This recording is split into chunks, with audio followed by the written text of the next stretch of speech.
I really believe this is a planting a flag in the ground year for Russell Wilson. I think he's making a statement with how he's playing. I'm the best quarterback in the National Football League. I worked the hardest this offseason in this new COVID environment. I built a football field on my property and had my receivers come out and work with me.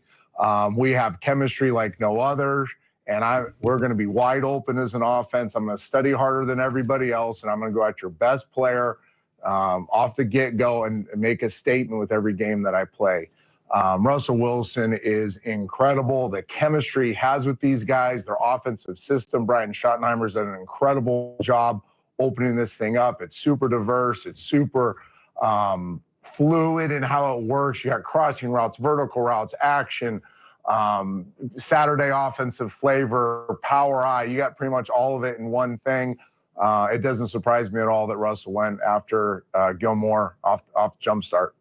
So the thing that jumped out to me with Cam, his mechanics have always driven me nuts. I always felt he and Matt Stafford sometimes get really loose.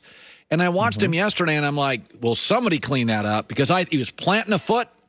He really had command of the guy. I felt like he was not a rental player. I felt like, oh, that could win. They don't have a vertical dimension, but are you surprised?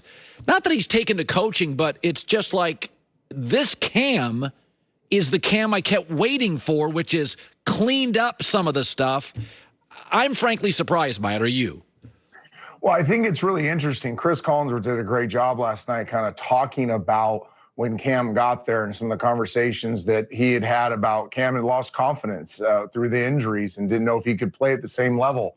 And then getting with Josh McDaniels, who just spent, forever with Tom Brady, a mechanics guru, and learning from Tom Brady and, addressing his shoulder tilt, addressing some things with his base, his foundation. I thought Chris did a great job of kind of explaining this journey that Cam is on to rediscover his talent. And mechanics is part of that. This is a craft position, and it's like a golfer. I don't care how much talent you have. If you're not working on your craft, you're not going to be a consistent ball striker. And Cam Newton's working on his craft now with a very smart football coach in Josh McDaniels, and you're seeing the ball come off his hand with a more consistent trajectory. He's always been able to rip fire, but his mechanics would cause him to lose the ball. Think of a guy, most people out there listening probably hit slices. It's because you come outside in, the club face is open, it goes left to right, and you end up spending the day in the trees. Well, Cam Newton was the same way throwing a football. He had a big miss. I think Josh addressed the big miss early. He's leveled him out. He's tightened him up, I think is the term you've used. He's less loose, less squirrely. Therefore, the ball comes off his hand at a more consistent trajectory and finishes better. So, this is hard for you to relate to because you never had a ton of weapons when you were in Tampa and I covered you. But I will say this. There are times where, like, Brady's got 3 serviceable tight ends and multiple backs and multiple receivers. And yesterday I'm like, okay, he's kind of checked the Mike Evans thing.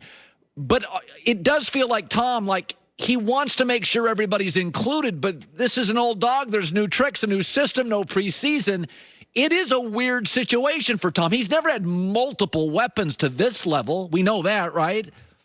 Multiple weapons and an aggressive play caller and an aggressive system. I mean, this is going to take time. We've said that. It looked good yesterday. But even Tom said in his post-game presser, the execution was better, but they're far from his expectations. So I think the Tampa Bay Buccaneers, if they can just hold serve and if they can just be a 500 team come midseason, I think that's when you're going to see Tom Brady's genius, the chemistry take over, how they work in Fournette. They used him in the passing game a little bit yesterday, which I thought was interesting.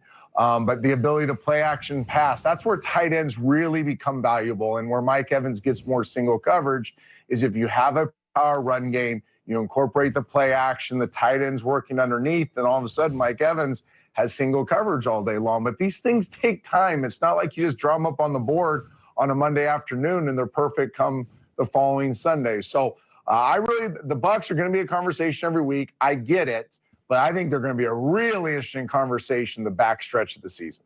Listen, I've always liked Carson Wentz. Something's not right, and I don't know what it is, and you played the position. What is wrong with Carson Wentz? So for a while, I was just saying he's wearing the Superman cape too much, trying to be a superhero, trying to do more than just his job.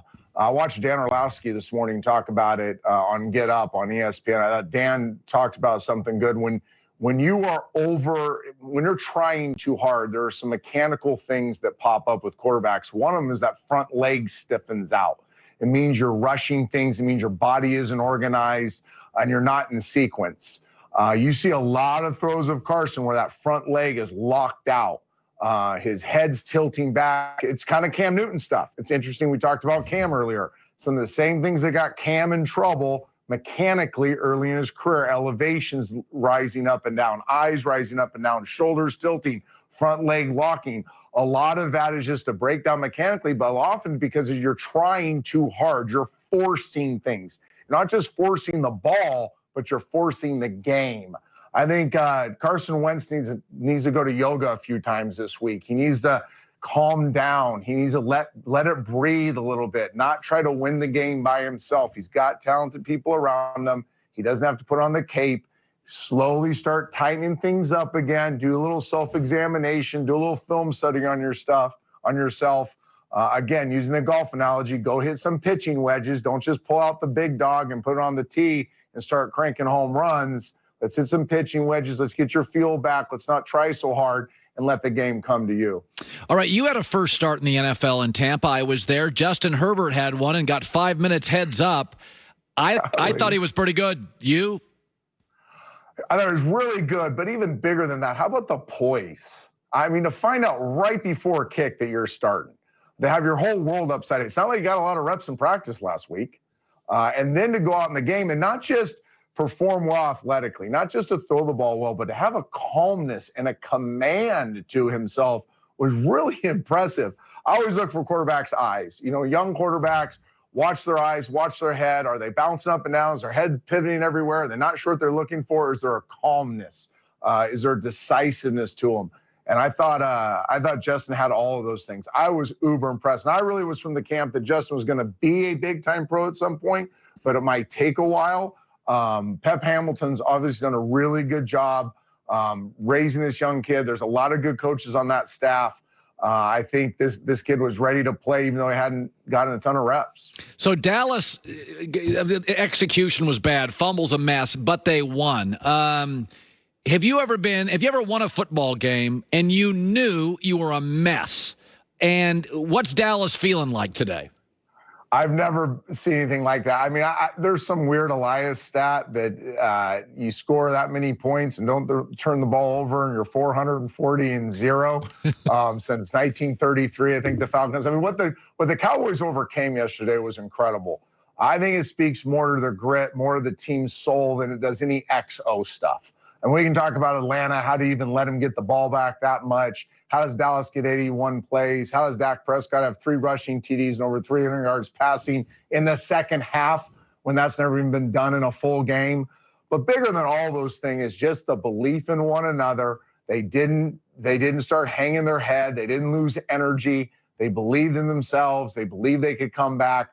I mean, that's a foundational win for this Dallas Cowboys team, something they can point back to when they have other shared adversity during the season. Because in the course of this journey they're going on, there's going to be a lot of dark moments. And now they can always point back to week 2 and say, hey, remember how we hung together? Remember how we came back against the Falcons? Good things are